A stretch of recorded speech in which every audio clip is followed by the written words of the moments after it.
आजच्या पाठाचे नाव आहे धंद्यातील धुळाक्षरे.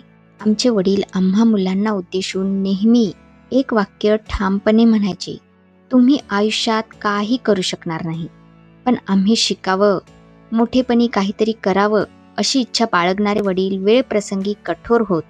त्यामुळेच की काय मी ईर्षेने मनाशी म्हणायचो, मी तुम्हाला काहीतरी करून दाखवीनच. मुलांनी आपल्या हॉटेल लाईनमध्ये यावं असं वडिलांना जराही वाटत नव्हतं.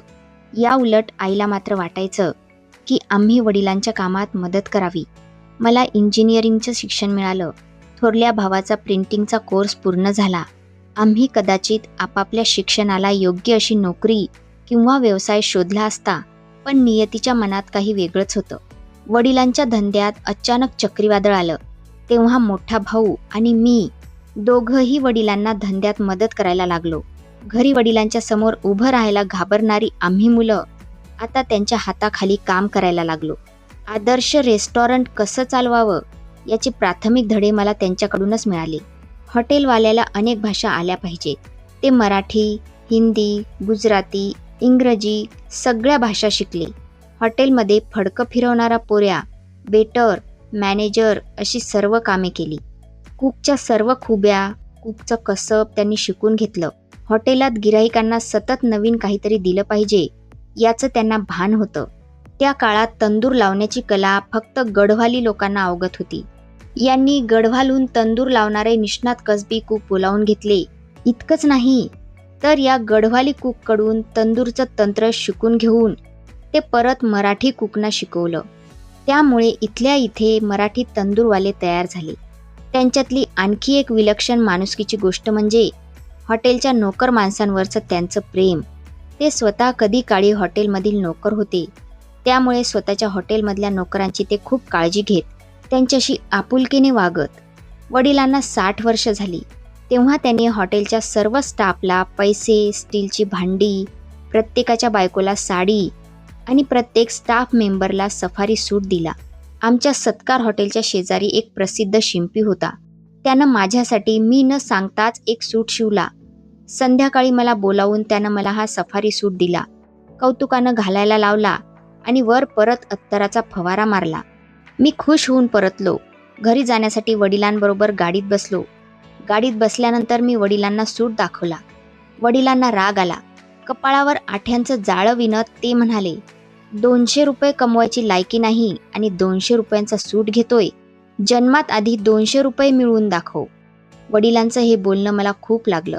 मग मी निश्चय केला. थोडीफार शोधाशोध केली आणि एका औषध कंपनीचं ग्लिसरीन विकायचा जोडधंदा सुरू केला. मला 8,000 रुपये मिळाले. ही माझी खऱ्या अर्थाने पहिली कमाई. तरी माझं समाधान झालं नव्हतं. वडील 200 रुपये मिळवून दाखव असं उपहासाने म्हणाले. ते माझ्या मनात खोलवर रुतून बसलं होतं. खरंच बाजारात माझी किंमत काय आहे हा प्रश्न सतत मनात घोळत राहायचा. मग मी एका ठिकाणी नोकरीसाठी अर्ज पाठवला.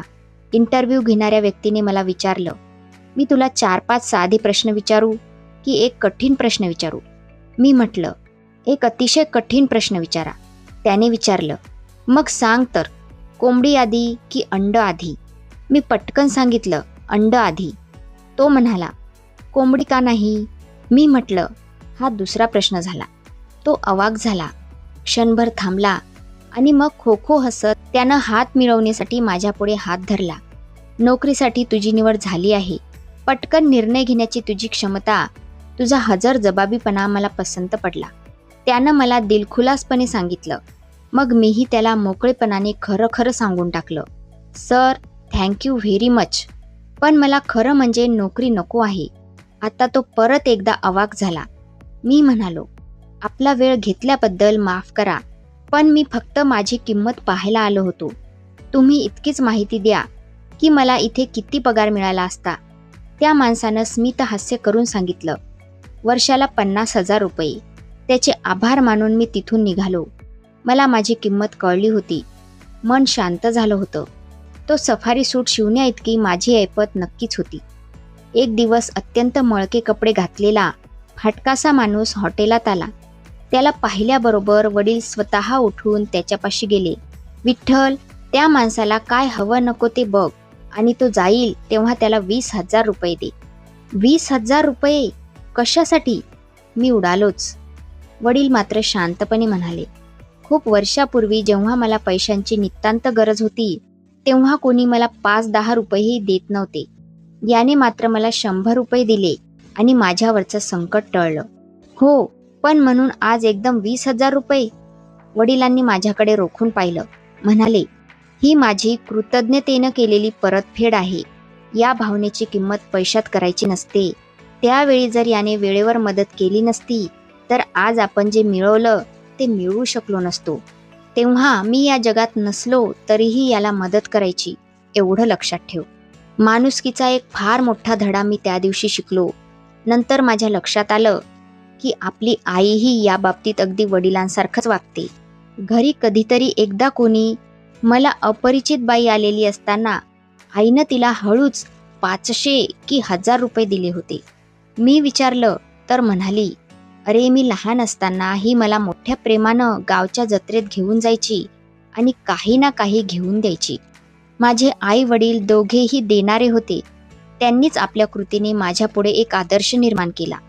अशा प्रकारे हा पाठ इथेच संपला. हा पाठ तुम्हाला आवडला असेल तर नक्की कमेंट करा. भेटूया पुढच्या पाठामध्ये. तोपर्यंत धन्यवाद.